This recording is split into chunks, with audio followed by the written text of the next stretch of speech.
Assalamualaikum warahmatullahi wabarakatuh. Alhamdulillahi rabbil alamin. Segala puji bagi Allah subhanahu wa ta'ala yang maha dekat, yang maha menyaksikan, yang maha mengetahui segala-galanya. Tidak ada yang tersembunyi bagi Allah subhanahu wa ta'ala. Dialah Allah yang maha agung, yang menciptakan langit, bumi berikut segala isinya. Segala puji bagi Allah yang mengurus segala-galanya setiap saat. Tidak ada satupun makhluk yang tidak diurus oleh Allah. Tidak ada yang lepas dari kekuasaan Allah. Dialah Allah yang menghidupkan kita, menciptakan, mengurus kita setiap waktu, yang menyaksikan semua maksiat kita, menyaksikan setiap dosa yang kita lakukan. Allah maha sabar, tetap ditutupi aib kita dan dibimbing kita supaya bisa bertobat. Dan dialah Allah yang mengatur pertemuan ini terjadi. Semoga Allah ridho dengan pertemuan ini, dibimbing agar kita mendapat ilmu yang manfaat.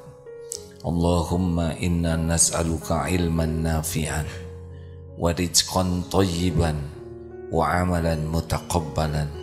Allahumma salli ala sayyidina Muhammad wa ala alihi wa ashabihi ajma'in. Nomor 128. Silakan Ustaz. Bismillahirrahmanirrahim. Lamma alima al-haqqu minka wujudal malali lawana laqata'at wa alima ma fika min wujudi syarrihi fahajaraha alayka fi ba'dil awqat liyakuna hammuka iqamatas salat la wujudas salati fama kullu musallim mukim. Ketika Allah mengetahui bahwa engkau mudah jemu, maka Allah membuat macam-macam cara taat. Dan ketika Allah telah mengetahui bahwa engkau juga bersifat rakus, maka dilarang melakukan sembahyang dalam beberapa waktu. Melakukan salat dalam beberapa waktu, supaya semangatmu tertuju pada sempurna salat, bukan sekadar salat. Sebab bukan semua orang yang salat itu sempurna salatnya. Allah yang menciptakan kita sangat tahu karakter, bakat, potensi, kekuatan, kelemahan kita, karena Dia yang merancangnya. Allah tahu kita mudah bosan dan kesibukan kita juga berbeda-beda. Kemampuan kita juga beragam, kewajiban kita, tugas dalam kehidupan juga beragam, sehingga Allah yang maha tahu segalanya merancang ibadahnya juga. Selain yang fardu, ada yang sunnah, beragam. Ada yang kuat saum, tapi ada yang saumnya terbatas tapi kuat tahajudnya. Ada yang sangat senang sekali baca Quran, tilawah, tadarus. Ada juga yang terbatas waktu tadarusnya, tapi setiap kali senantiasa berusaha mengisinya dengan zikrullah. Ada yang sedekah melimpah, ada yang senang berbakti kepada orang tua. Ada yang tidak punya uang, tapi tenaganya bermanfaat, memungut sampah, menolong binatang-binatang. Luar biasa, luar biasa, banyak, beragam. Itulah sebabnya kita tidak boleh meremehkan orang lain hanya karena tidak mengamalkan apa yang senang kita amalkan. Kita senang tahajud, tapi ada teman yang tahajudnya sangat terbatas karena fisiknya terkuras hari-harinya. mungkin pekerjaannya itu penuh keikhlasan sehingga derajatnya terangkat. Ada yang belum fasih, tahsin Qur'annya belum bagus, tetapi baca terjemah dan mengamalkannya. Dia yakin ke Allah, dia tidak menyakiti orang, tidak pernah mengolok-olok, tidak mencela, tidak memanggil dengan gelaran buruk. Dia berbaik sangka kepada orang beriman, tidak pernah mencari-cari aib dan kekurangan, tidak pernah bergibah. Kemampuan hafalannya sedikit, tapi pengamalannya banyak. Jangan sampai kita mendengar seorang imam yang sudah sepuh, yang punya keterbatasan lidahnya, hafalannya, kemudian kita anggap remeh karena tahsinnya. Lihat tuh, seperti itu bacaannya. Sedangkan yang dipermalukan itu tidak pernah mempermalukan orang. Padahal mengolok-ngolok itu satu yang terlarang.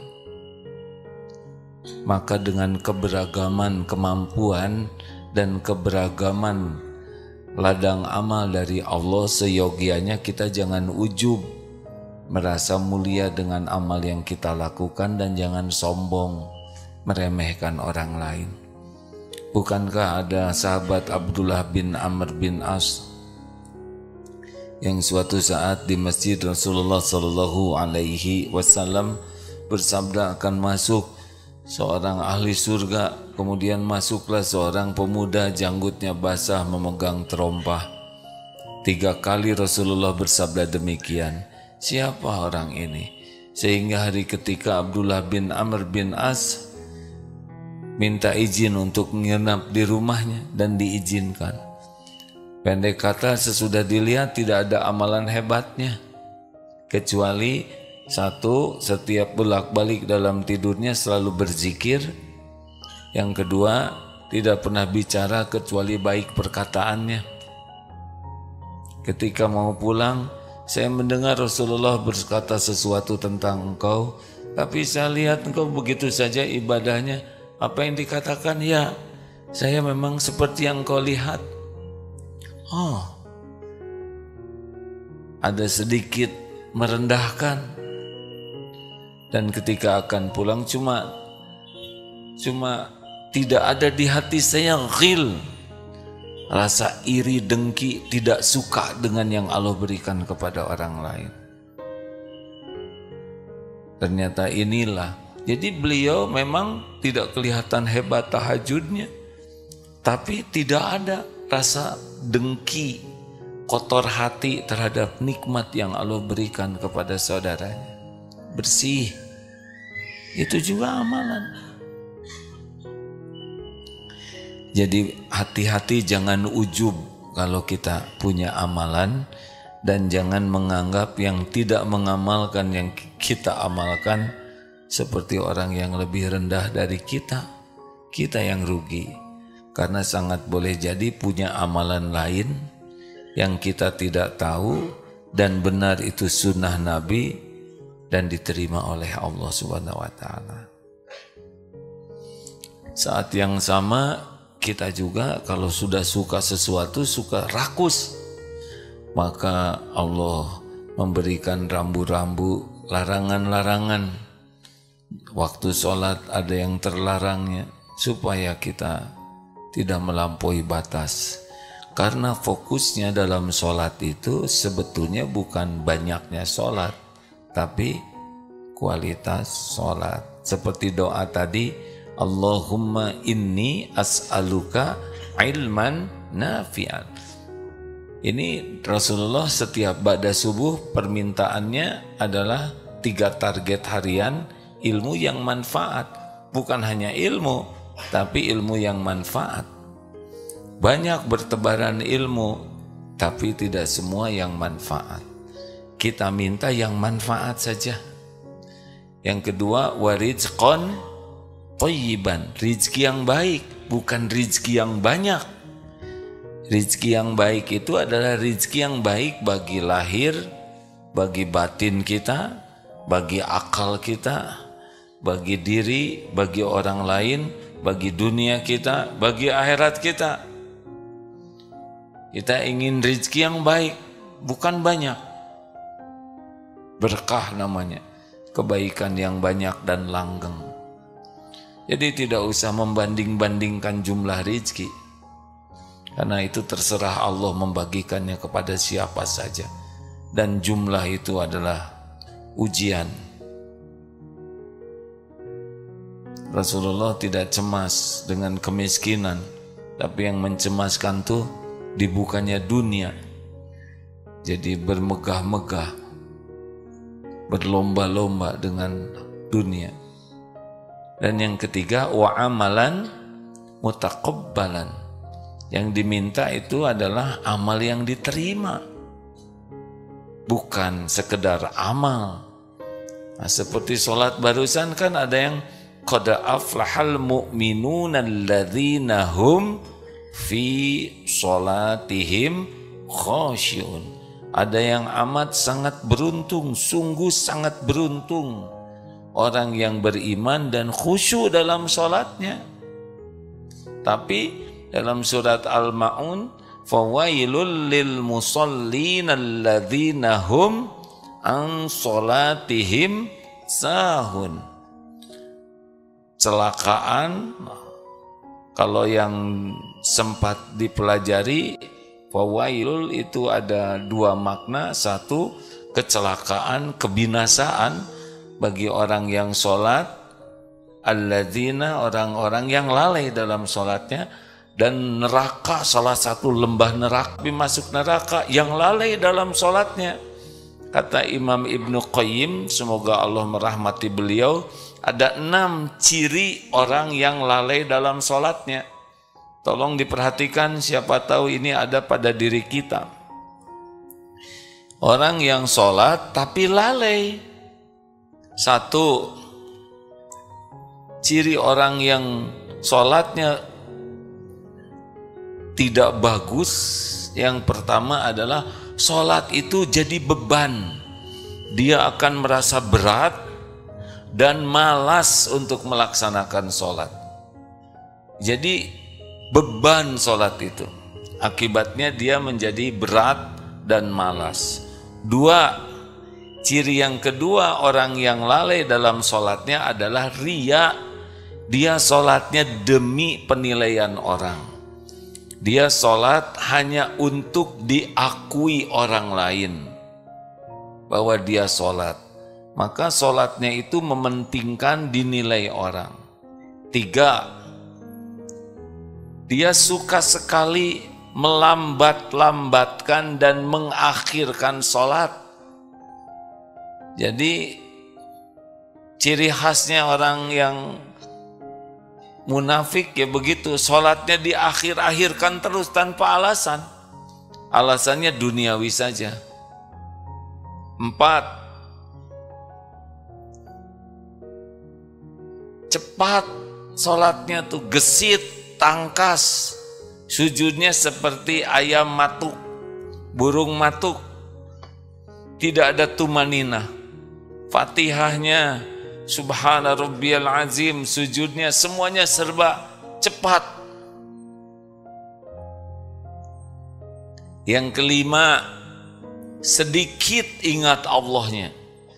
Jadi dalam sholatnya itu lebih banyak tidak ingat Allahnya. Yang tidak diingat dalam sholat, justru dalam sholat ingat Allah yang harusnya wa aqimis sholah lidzikri, dan dirikanlah sholat untuk mengingatku, justru Allahnya tidak ada. Jadi selama sholat itu sedikit sekali ingat Allah.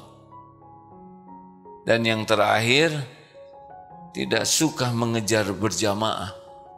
Jadi dia sholatnya dilaksanakan, tapi ya tidak bersemangat sholat berjamaah. Ke masjid berat, TBM itu berat, tepat waktu, berjamaah di masjid bagi orang yang lalai sholat itu beban sekali. Kalaupun datang ke masjid terpaksa supaya diketahui orang dan tidak mau telat 2 kali. Kalau dia datangnya telat, dia pulang duluan. Ada yang Jumatan begitu, datang paling akhir, pulang paling awal. Hati-hati, kalau ini ada pada diri kita yang 6 ini, berarti sholat kita celaka ini. Sholat kita belum menunjukkan pengabdian kita kepada Allah. Satu apa? Malas dan berat. Kalau sudah mendengar sholat dia malas dan berat. Yang kedua, senang dinilai orang, riya, pamer. Sholatnya itu dipamerkan. Hampir semua sholatnya. Yang ketiga, apa? Mengakhir-akhirkan sholat, melambat-lambatkan, tidak semangat. Padahal amalan yang paling dicintai Allah, as-sholatu ala waqtiha. Sholat tepat pada waktunya. Telat makan jadi masalah, telat tidur jadi masalah, telat ngantor jadi masalah, telat bayar pinjol jadi masalah. Sumber masalahnya adalah menelat-nelatkan sholat. Karena sholat adalah gerbang pertolongan Allah. Wasta'inu bis-sabri was-shalah. Yang keberapa? Yang keempat apa? Sholatnya tidak tumanina, cepat sekali, bisa dilihat kok. Sujudnya itu sangat tidak nyaman. Yang kelima, sedikit ingat Allahnya. Jadi bisa kita cek sholat kita yang barusan, seberapa banyak kita ingat Allah, seberapa banyak. Sujud itu saat paling dekat dengan Allah, tapi bagi orang yang munafik tidak betah sujud. Padahal aqrabu ma yakunul abdu min rabbih, keadaan seorang hamba yang paling dekat dengan Allah, wa huwa sajidun, pada waktu sujud. Fa aksiru du'a, maka perbanyaklah doa. Begitulah hadirin sekalian. Dan yang terakhir, dia tidak bersemangat jamaah, asal dilakukan aja sendirian juga udah gesit. Kalau perlu dilihat orang, begitulah. Wawailul lil musallin alladzina hum an sholatihim sahun. Nah rekan-rekan sekalian, jadi kita harus meningkatkan kualitas, ya. Jangan sampai asal-asalan. Karena semua urusan kita ada dalam genggaman Allah. Susah mudahnya hidup ini bukan karena susah mudahnya persoalan, tapi ditolong Allah atau tidak, itu kuncinya. Kalau Allah menolong tidak ada yang susah. Kalau Allah tidak menolong, pasti susah. Jadi hidup kita tuh sebetulnya sederhana sekali. Bagaimana caranya supaya kita disukai Allah? Cuman itu. Itu namanya ibadah. Wa ma khalaqtul jinna wal ins illa liya'budun. Jadi hidup kita tuh sebetulnya bukan untuk menyelesaikan masalah-masalah, tapi untuk disukai Allah, dan Allah yang menolong kita menyelesaikan masalah. Jelas? Halo? Seperti bisnis bukan buat nyari uang. Yang ngebagikan uang itu Allah. Bisnis itu supaya disukai Allah. Nah terserah Allah mau ngasih berapa aja, kapan aja. Yang paling penting kita disukai Allah. Nanti rezekinya diatur, rezeki yang barokah. Mungkin kita ingin banyak tapi nggak dikasih banyak karena Allah tahu banyaknya nggak cocok buat kita, bahaya. Jadi nggak ribet. Bagi kita tidak usah mengukur kesuksesan itu dengan besarnya omzet, tidak. Tapi dengan jadi amal, bisnis itu jadi ningkatkan iman dan jadi amal soleh, tidak gitu. Enak. Seperti rumah tangga. Gimana kita ngebulak-balik hati istri? Tahu juga tidak hatinya di mana. Ngebulak-baliknya gimana? Gimana kita nyolehkan anak? Kan? Gimana nyolehkan anak? Harus bagaimana? Ini sudah pada anakan belum sih? Banyaknya anak-anak ini ya, tapi sepuh. Gimana nyolehkan anak? Gak bisa. Boro-boro menyolehkan anak, nyolehkan diri sendiri aja gak bisa. Jadi gimana dong? Ya gimana kita jadi orang tua yang disukai Allah? Nanti salah satu hadiahnya anak disolehkan. Ya kita mau nasehatin anak gimana? Nasihat itu sendiri gak mempan kepada diri kita sendiri. Ya, benar atau benar? Mau nasihati istri gimana? Kitanya juga gak benar. Sudah, sekuat tenaga jadi orang tua yang disukai Allah, jadi suami yang disukai Allah, jadi istri yang disukai Allah. Selebihnya Allah yang membulak-balik hati siapapun yang Dia kehendaki. Seperti jadi guru ngajar. Emang guru bisa menyolehkan murid? Jawab hadirin. Kalau guru bisa menyolehkan murid, enak benar. Beres ini Darut Tauhid. Santrinya soleh-solehah semua. Guru boro-boro menyolehkan murid, menyolehkan diri sendiri saja susah. Benar atau benar? Jadi gimana supaya kita bisa murid-muridnya jadi baik? Gurunya jadi guru yang disukai Allah. Amalkan amal-amal yang membuat kita dicintai Allah. Nanti Allah yang membulak-balik hati murid sebagai bonus. Pahalanya dapat gurunya nanti. Allah yang menyolehkan tiap murid.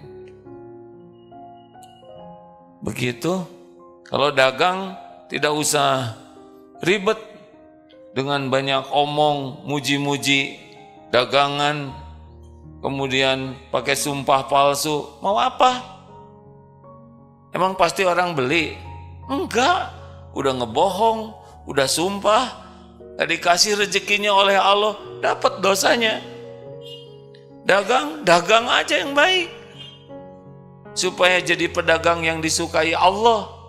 Jujur, tidak nipu, tidak mengurangi timbangan, tidak ada puji-pujian bohong, tidak sumpah palsu. Nah, cukup. Yang ngatur rezeki Allah. Kalau Allah mau kasih, kasih. Kalau enggak. Tapi kita dapat pahalanya. Simple bukan? Kok kayak yang bingung begini hadirin? Ceramah sudah disimpelin. Ada disimpelin, ada disumpelin. Enggak ribet hidup ini. Jadi gimana supaya disukai Allah? Innallaha la yanzuru ila suwarikum wa amwalikum walakin yanzuru ila qulubikum wa a'malikum. Sesungguhnya Allah tidak melihat casing, karena casing Allah yang ngebagiin. Tidak melihat rupa dan hartamu, tapi Allah melihat hati dan amalmu. Ini sekarang kerjaan kita setiap waktu. Membersihkan hati, menjaga hati, supaya benar-benar hati kita ini qalbun salim, dan setiap waktu kita jadi amal soleh yang diterima Allah. Itu saja. Kita juga belum tentu panjang umur. Besok belum tentu hidup. Jadi sekarang ini bersihkan hati sekuat tenaga, dan apa yang kita lakukan amalan yang Allah sukai. Sudah, ribet-ribet amat hidup ini. Gimana dong besok? Kalau saat ini kita syukuri, besok janji Allah la in syakartum la azidannakum. Semua nikmat dalam kekuasaan Allah. Tidak ada sekecil apapun yang di luar kekuasaan Allah. Baru datang ke kita kalau Allah ngasih. Dipikirin mati-matian, Allah nggak ngasih, nggak ketemu. Tapi kalau kita disukai Allah, Allah tahu kapan waktu terbaik. Rezeki yang paling pas, yang ketika datang, kita bisa mensyukurinya. Jadi ketika diberi, tapi tidak dikasih syukur, kita rugi. Karena kebaikannya itu adalah diberi dan diberi mampu bersyukur. Yang diberi banyak, yang bersyukur sedikit.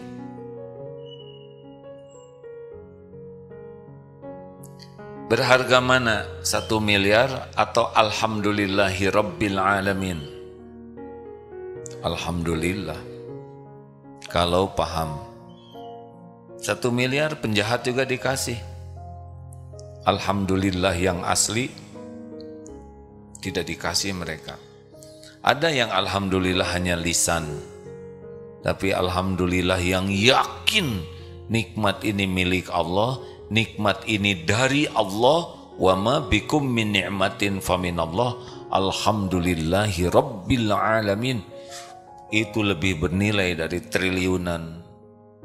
Triliun tuh cuman catatan aja lah, lihat juga enggak ya. Demikian sahabatku yang baik, rihlah maaf healing. Sekarang kita lagi sering dengar healing. Apa sih healing? Penyembuhan apa healing teh? Yang jawab yang tahu ya. Kalau nggak tahu ikut jawab, jadi fitnah. Apa healing? Penyembuhan. Orang, ayolah kita ke pantai healing. Kita naik ke gunung lihat pemandangan healing. Kita pergi ke luar negeri healing. Ya, healing. Healing itu ala bidzikrillah tatmainnul qulub. Camkan, hanya dengan mengingat Allah hatimu akan tentram. Dan healing terhebat salat. Karena salat itu dari awal sampai akhir zikrullah dengan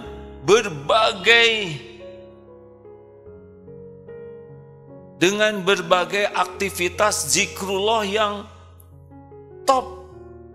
Contohnya sholat dalam keadaan wudhu. Tidak semua zikir dalam keadaan wudhu, benar? Tapi tidak ada yang berani sholat tidak wudhu. Ada yang berani siapa? Siapa yang berani sholat tidak wudhu? Saya nggak mau ceritakan si Kabayan ya. Takut suudon. Kan gini ya. Ceritakan jangan yang nanggung dosanya yang mancing. Ini buat yang nggak tahu saja, jangan ditiru Bu. Ini perkataan sia-sia tapi jadi bahan inilah tafakur ya. Ada yang sholat si Kabayan terus kentut, terus kata temennya, Kabayan batal kamu. Ya enggak dong. Loh kok enggak batal? Kan enggak wudhu dulu gitu. Memang dia enggak batal karena enggak sah.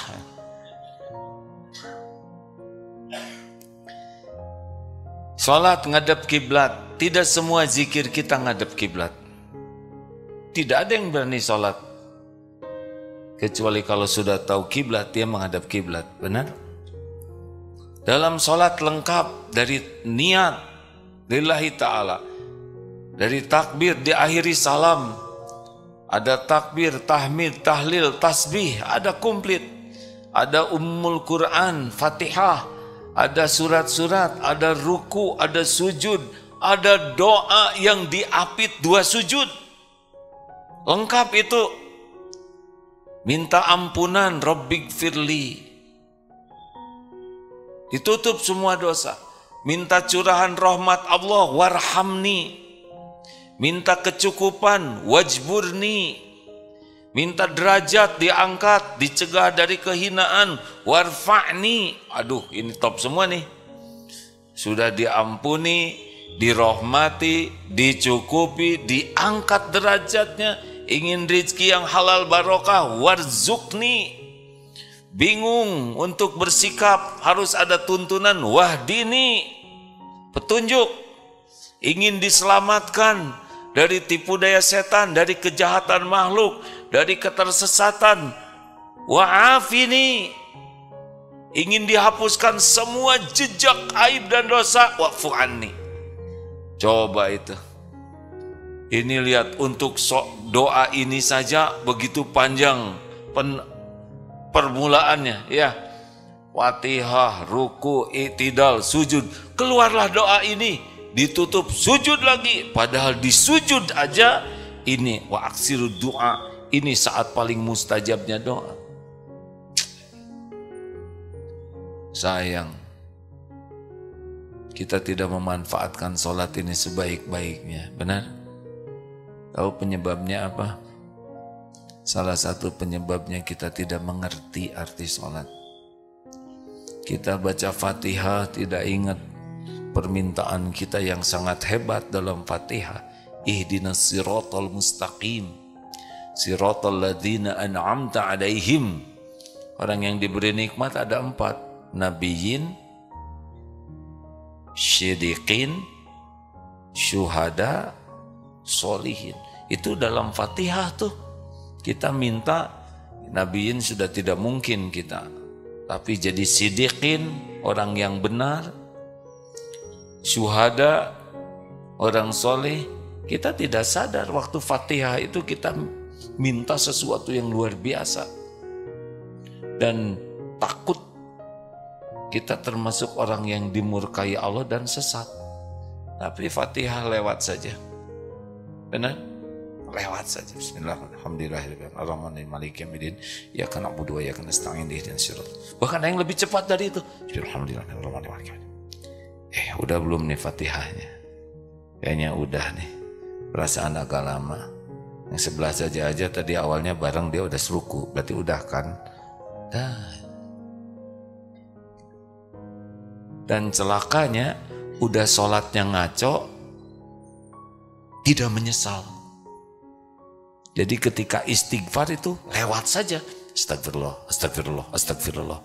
Enggak ada menyesali sholat yang buruk. Istighfar kita tidak seperti orang minta ampun. Astagfirullah, astagfirullah. Allah mantas Allah minta salam. Subhanallah, subhanallah, subhanallah, subhanallah, subhanallah, subhanallah. Fokus ini, aduh pelan sekali ini subhanallah. Pengen cepat habis 30. Alhamdulillah, alhamdulillah. Kalau bisa Allah kan, la ilaha illallah. Wa natina fina, amin, amin, amin, amin. Pergi. Padahal itu kunci terbukanya pertolongan Allah untuk sesudah sholat. Ini sesudah sholat kita banyak yang harus kita hadapi. Tidak tahu musibah mana yang akan menimpa, mana yang akan mencelakakan kita, tidak tahu anjing mana yang bakal menggigit. Ini jalan ini rame, tidak tahu, tapi Allah tahu apa yang akan terjadi. Di mana rezeki kita, ketemu siapa, hasilnya apa. Doa dalam sholat itu membuka urusan kita jadi baik. Jadi kayak kunci nih. Masukin bagus, ceklek, kebuka. Wasta'inu bisabri wassalah. Yang lain-lain enteng, sholat kita bagus, Allah suka, yang lain-lain dibuat mudah. Tidak ada yang membuat mudah urusan selain pertolongan Allah. Negosiasi, wah, segala dia, nggak, kalau Allah mudah mah, nggak usah pakai nego, beres. Pinjam uang harus pakai ini, rumit. Kalau Allah mau bukakan hati, dipinjemin. Ngelamar pakai jas pinjam, mas nggak usah. Kalau Allah mau jodoh dengan anak saya sok nikah, beres. Apa yang susah? Semua hati dalam kekuasaan Allah, kan? Apa yang susah? Siap-siap. Besok hari Jumat akan ada pembagian sepeda 10 lagi. langsung saudara jangan mikirin saya. Tadi telepon ke seorang hamba Allah, ibu-ibu, dan saya tahu beliau suka sekali beramal. Bu, ada ladang amal apa? Mau bagi-bagi teman sepeda kepada yang mau ngantor pakai sepeda, khususnya guru, ustadz, atau siapa yang belum sanggup beli sepeda. Saya ikutan. Siapa yang ngebulak-balik hati? Transfer aja tadi untuk 10 sepeda ya. Kan mudah hadirin. Saudara pengen minta ke Allah, minta ke saya jadi enak sayanya ya.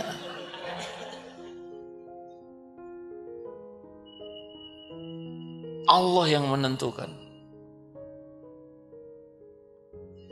Terima kasih hadirin sekalian, perbaiki sholat, perbaiki bacaannya. Jangan sampai kita tidak ngerti bacaan sholat. Mau khusyuk bagaimana? Ini sekarang saudara khusyuk melihat saya karena ngerti ya.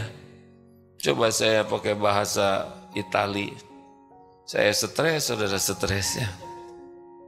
Perbaiki sholat ya. Apalagi sholat sunnah. Kalau sholat berjamaah tidak boleh kita mementingkan diri. Contoh, imam Allahu Akbar. Sudah mulai semua, dia baru Allahu Akbar. Ini tidak baik. Kita mengganggu kiri kanan kita. Tidak terbayangkan di zaman Nabi begitu. Kompak. Kalau mau jamaah ya kompak. Termasuk sujud. Ada yang sujudnya dilamakan. Itu bagus. Tapi kalau sujud sendirian, orang lain sudah tahiyat akhir jadi curiga. Hidup enggak? Enggak boleh. Kalau jamaah, jamaah. Nanti kalau sholat sunnah, mau sendirian lama-lama silakan. Jangan salah. Bagus doa dalam sujud, tapi pada saat yang paling tepat. Perbaiki bacaan sholatnya, tidak hanya tahsinnya, artinya. Sehingga nanti pada waktu sholat itu, kita seperti memahami nih, bahasa Indonesia, ini kita enak bicara. Doanya juga enak, tidak sulit, tidak banyak kok yang dihafalkan. Tapi setan menghalang-halangi kita mempelajari bacaan sholat. Banyak yang sholat yang tidak mengerti bacaannya. Dan tidak mau belajar juga. Jangan-jangan yang panjang-panjang. Al-Ikhlas saja tidak tahu artinya. Penyebabnya apa? Tidak belajar. Segala dibaca, ya, segala dilihat berita, kecuali bacaan sholat yang tidak dilihat. Ke depan, supaya kita persiapan Ramadannya enak, mari kita sama-sama belajar menerjemahkan Al-Quran. Saya iri betul kepada hamba Allah yang sudah bisa memahami bacaan Al-Quran, menerjemahkan. Jadi kalau sedang baca Al-Quran itu seperti baca buku saja, mengerti. Kalau sedang sholat, baca Quran, ya seperti ceramah ini, enak, hanya pakai bahasa Arab. Mungkin orang Arab yang fasih dan hatinya ikhlas sangat menikmati. Makanya kalau ada imam-imam yang nangis tuh karena mengerti. Kita ikut nangis juga ya, karena nggak enak. Nggak nangis disangka nggak ngerti ya. Beri kenapa nangis ya? Atau ikut terharu karena nada, ajiga nemah sedih ya. Nangis dipaksakan. Tapi jarang di antara kita yang punya target ingin bisa memahami Al-Quran. Yang bahasa Inggris sih banyak, atau ngobrol bahasa Arab banyak, tapi ingin bisa. Harusnya itu target penting dalam hidup kita, supaya sholat itu nikmat. Juga kalau imamnya bacaannya panjang, misal dalam taraweh, kita ikut menikmati bukan jengkel. Kita jengkel karena tidak mengerti, Pak. Ini buktinya sudah berapa menit saya ceramah, tidak ada yang kelamaan ya ceramah teh. Coba saya ceramah dalam bahasa yang tidak dimengerti, 5 menit saja sudah payah. Ayolah kita belajar, ya. Kan paling penting itu baca Quran. Orang non-Islam saja baca terjemahnya bisa makin yakin ke Allah, bisa makin berakhlak baik karena panduannya dibaca. Kita alhamdulillah bisa baca Quran dalam bahasa Arabnya, tapi kalau tidak mengerti artinya, bagaimana mungkin kita mengamalkan sesuatu yang tidak kita mengerti? Terima kasih. Ada yang akan ditanyakan? 1, 2, 3. Sebentar. Ada yang bisa bantu? Ada dekat, boleh maju, mikrofonnya di sini. Ini santri baru ya? Program apa, Dek? Daurah Kolbiah. Alhamdulillah. Ada dari mana? Dari Tasikmalaya. Usia berapa? 18 tahun. Alhamdulillah. Kenapa ikut pesantren Daurah Kolbiah? Ingin mencapai ridho Allah. Alhamdulillah. Disuruh orang tua bukan? Iya juga. Iya. Berarti orang tuanya ingin diridhoi Allah, ya. Kepaksa enggak? Enggak. Ya, pertanyaan ini sebetulnya tidak perlu disampaikan karena membuat tekanan, ya. Maafkan saya deh. Sadar itu biasanya lebih awal lebih baik. Terima kasih, Dek. Ada pertanyaan? Baik, izin bertanya. Jika kita pernah meninggalkan sholat, tapi kita lupa berapa kali meninggalkannya? Iya, tobat. Saya belum mendapatkan harus mengkodok persis jumlahnya, tapi tobat lalu perbaiki sholat dan tambah saja dengan sholat-sholat sunnah lainnya. Apakah itu perlu dikodok lagi?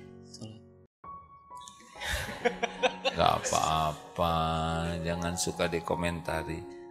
Yang saya pahami tidak perlu dikodok, tapi tobat dan perbanyak sholat sunnah lainnya. Baik, Kak, terima kasih. Alhamdulillah. Assalamualaikum warahmatullahi wabarakatuh. Harus berbaik sangka. Mungkin sedang fokus kepada pertanyaan sehingga kurang fokus kepada jawaban gitu. Lanjut. Sebelahnya tadi yang nanya siapa? Kalau tidak ada, akhwat sudah ada mikrofonnya belum? Boleh dibantu ke DKM. Assalamualaikum warahmatullahi wabarakatuh. Dari BKMM Kecamatan Pacet, Kabupaten Cianjur. Ya, boleh acungkan tangan supaya jelas. Sebelah sini. Ada jasadnya kah? Ada. Ada. Alhamdulillah. Silakan. Ke depan. Yang ngacung siapa, yang bicara siapa. Sabarlah, dunia ini sederhana ya. Ya Bu, silakan. Bismillahirrahmanirrahim. Alhamdulillah, anugerah terbesar bagi kami khususnya dari BKMM Kecamatan Pacet Kabupaten Cianjur bisa menatap AA dari kedekatan luar biasa. Alhamdulillah. Terima kasih. AA orang yang mahal, terima kasih kami bisa berjumpa dengan Alhamdulillah. Asalnya kami bisa tadi mau pagi-pagi karena kajian asar, jadi kami tadi dari syariater dulu, walaupun gak ada yang menanya pun gak apa-apa. Nepangken Abdi Fauziah mewakili dari BKMM Kecamatan Pacet. Mau bertanya ataupun mau ditambahkan dari AA, bagaimana supaya kita menjadi ibu-ibu yang solehah untuk bisa membantu anak-anak putra putri kami menjadi putri yang soleh dan solehah. Gitu. Ya. Alhamdulillah. Terima kasih. Ya sudah, terima kasih ya.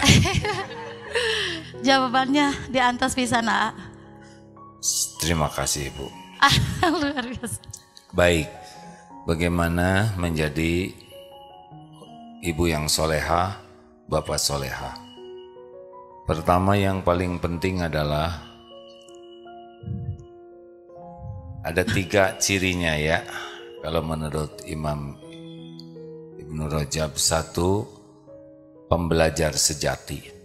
Jadi sangat semangat belajar agama dengan ikhlas dan sangat semangat mengamalkan ilmu agama.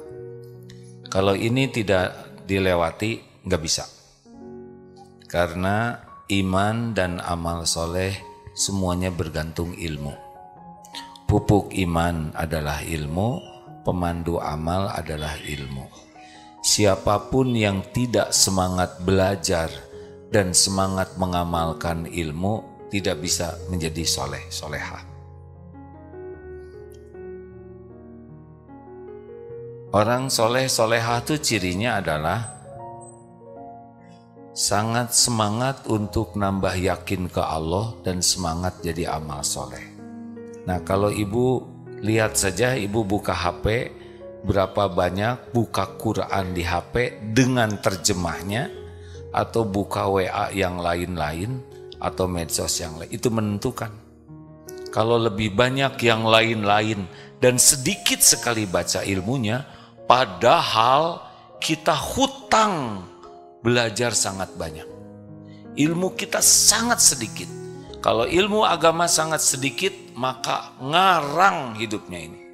Perilakunya ini ngarang. Sekepikirnya, sesukanya, dan kalau ngarang pasti nafsu yang akan didahulukan. Jadi penyebabnya itu adalah kurang semangat untuk belajar. Ada ke pengajian belum tentu niatnya belajar. Kenapa ibu ke pengajian? Atuh capek di rumah wae mah, hanya kerjaan, pengen istirahat. Jadi di pengajian teh nangunjar tidur. Ada yang ke pengajian karena nggak enak kalau nggak datang. Belum tentu ikhlas. Termasuk yang mesantren, termasuk yang kuliah agama S1, S2, S3. Kalau tidak ikhlas, niatnya bukan takarub kepada Allah, ilmunya sulit diamalkan, tidak barokah. Niat itu alamat, salah niat, salah alamat. Dan tiap ilmu yang diamalkan, Allah tahu. Allah nanti yang nambah. 2, ciri yang kedua, ibu-ibu dan bapak-bapak akan jadi orang baik, tidak silau cinta dunia. Punya dunia tapi tidak kagum, tidak diperbudak, tidak merasa mulia oleh duniawi, tidak merasa hebat dan sukses oleh duniawi, tapi merasa suksesnya itu dengan ketakwaan. Nah, kalau alat ukurnya harta, gelar, pangkat, jabatan, kedudukan, mobil bagus, rumah bagus, sebagai alat ukur kesuksesan, susah jadi orang baiknya. Mungkin punya, kita di bagian kaya, takdir Allah kita bakal kaya. Kalau Allah mau ngasih kita kaya, cuma yang zuhud mah enggak lengket, enggak merasa spesial dengan dunianya. Ada dikasih punya yang bagus, tapi hatinya itu tidak merasa mulia, hatinya berpaling. Jadi dunia cuma ada di tangan aja. Tapi kalau dunia udah di hati, udah susah. Susah baiknya. Yang ketiga, ciri ibu akan jadi wanita solehah, ibu sangat sibuk melihat dosa, aib, kekurangan sendiri dibanding memikirkan aib, kesalahan, kekurangan orang. Kalau orang sudah senang ngobrolkan kejelekan orang, dia jelek. Kalau orang suka nyari-nyari kesalahan orang tanpa hak, dia yang jelek, nggak bisa.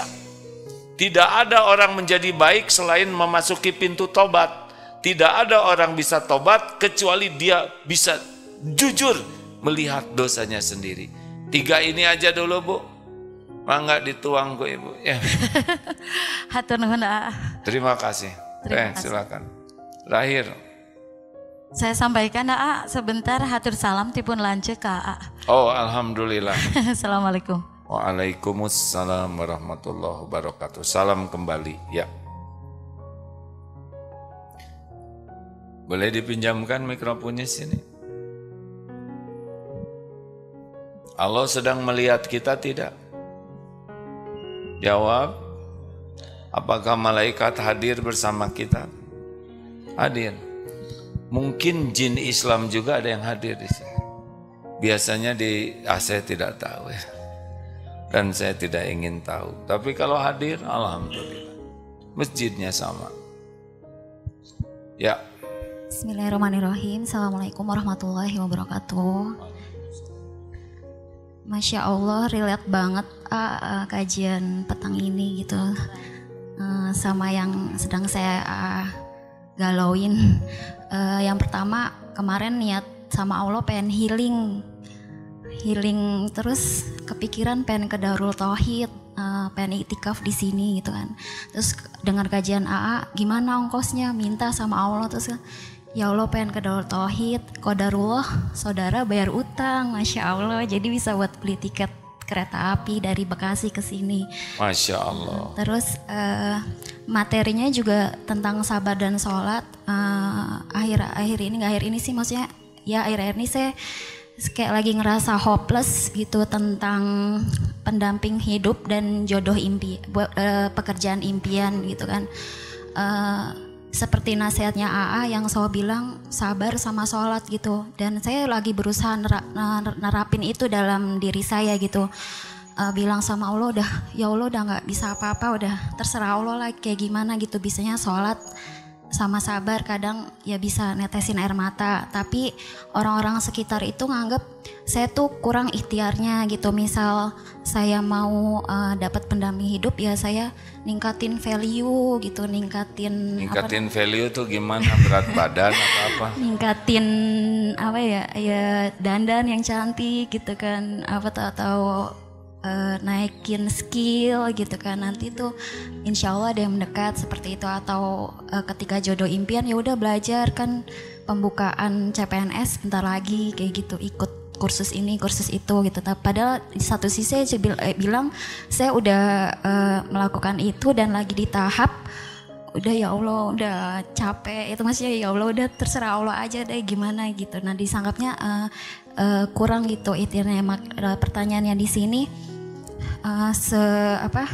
bagaimana bentuk Allah menilai ikhtiar suatu hambanya gitu ya, seperti itu. Saya coba jawabkan ya. Sebetulnya ini bahan ceramah nanti malam ini, tapi ini iklannya saja. Jadi ada 3 amalan yang kalau kita lakukan dengan sungguh-sungguh, insya Allah Allah yang maha kuasa atas segala-galanya menolong kita mengabulkannya. Yang pertama, jujur kepada Allah. Jujur kepada Allah bagaimana? Jujur, jadi harus ada hati yang jujur kepada Allah. Misal seperti ini, mengakui bahwa hanya Allah satu-satunya yang bisa mengabulkan. Saat yang sama mengakui bahwa saya ini orang yang berlumur dosa, ngaku asli, tidak layak saya ditolong oleh Allah. Ibadah saya sangat buruk, sholat tidak mengerti, akhlak saya tidak baik. Nah, jujur melihat siapa diri dan mengakuinya di hadapan Allah, lalu memelas, meminta diampuni, dan benar-benar yakin hanya Allah yang bisa menolong, tidak ada selain Allah. Sudah tidak pusing dengan penilaian apapun dari orang, karena yakin penilaian Allah lah yang terpenting dan yang menentukan. Jadi betul-betul ke Allahnya tuh bulat, utuh, dan mengakui keburukan, kejelekan, kelalaian kita, dan sangat jujur mengakuinya. Dan menghibah, meminta kepada Allahnya juga dengan sungguh-sungguh, hanya Engkau, tidak ada selain Engkau. Jadi tidak menduakan Allah di hati dengan ikhtiar, dengan dandan, dengan skill, dengan meningkatkan value. Cuma satu aja, bagaimana Allah menolong. Tidak takut dihina orang, bukan karena ingin dipuji orang, gak ada. Nah, kejujuran hanya kepada Allah, ini intinya. Banyak yang minta tapi tidak, ya Allah berikan saya jodoh. Nggak ada pengakuan dirinya tidak layak. Nggak ada pengakuan dirinya ujub, ria, sombong, ahli maksiat. Tidak ada pengakuan bahwa Allah lah satu-satunya. Nah ini perlu dibersihkan dan diluruskan. Sehingga hati itu jelas posisi kita sebagai hamba dan Allah satu-satunya penguasa penolong kita. Tidak ada yang lain selain Allah. Yang kedua, alhamdulillah, yahdikumul, adalah walladzina jahadu fina lanahdiyannahum subulana wa innallaha lama'al muhsinin. Sungguh-sungguh menyempurnakan ikhtiar dan doanya. Jadi ikhtiarnya gimana? Ya bisa ikhtiar memberitahu lewat orang tua, saudara, atau siapa, ikhtiar yang tidak menjatuhkan kehormatan seorang muslimah. Ya, menginformasikan. Allah melihat ikhtiar kita. Kalau cari kerjaan yang jujur, apalah yang menjadi ikhtiar yang syar'i, yang memang semuanya seikhtiar. Seperti supaya sepeda tidak hilang, dirantai, kita doa, tapi ya dirantai lah. Ada gitu, ada yang ngegergaji rantainya, ya berarti kita harus ditembok ya, digembok yang bagus, ya begitulah, sempurnakan. Dan yang ketiga adalah pasrahkan total lahir batin kepada Allah. Wa may fa idza azamta fatawakkal 'alallah innallaha yuhibbul mutawakkilin. Pertama kejujuran ke Allah, yang kedua sempurnakan ikhtiar doanya, yang ketiga pasrahkan. Gak usah pikirin lagi penilaian orang. Gimana teman-teman saya udah nikah? Ya itu Allah yang nakdirkan. Kenapa kita mikirin teman? Ya. Tapi ibu saya nyuruh nikah. Ya ibu kan udah nikah. Ya apalagi ada yang belum lebih ingin, ya kan? Sudah nggak apa, sabarlah Bu. Insya Allah ibu doakan. Allah yang Maha Kuasa. Jangan tertekan oleh omongan orang. Karena tidak menyelesaikan apa-apa. Makasih ya. Ini mewakili yang lain-lain. Ayo dong ikhwan, adakan keberanian tuh. Ya, tunggu nanti di pinggir jalan deh. Kalau mau nyebrang ya. Mau amalan yang paling topnya istighfar. Banyak istighfar. Percayalah, banyak pertolongan Allah yang akan datang tidak diduga-duga. Man lazimal istighfar ja'alallahu lahu min kulli hammin farajan wa min kulli daikin makhrajan wa razaqahu min haitsu la yahtasib. Allahumma shalli wa sallim wa barik ala sayyidina Muhammadin wa ala alihi wa ashabihi ajma'in. Ya Allah, ya Sami, ya Bashir, ya Qarib, ya Syahid, ya Arhamar Rahimin, ya Dzal Jalali wal Ikram.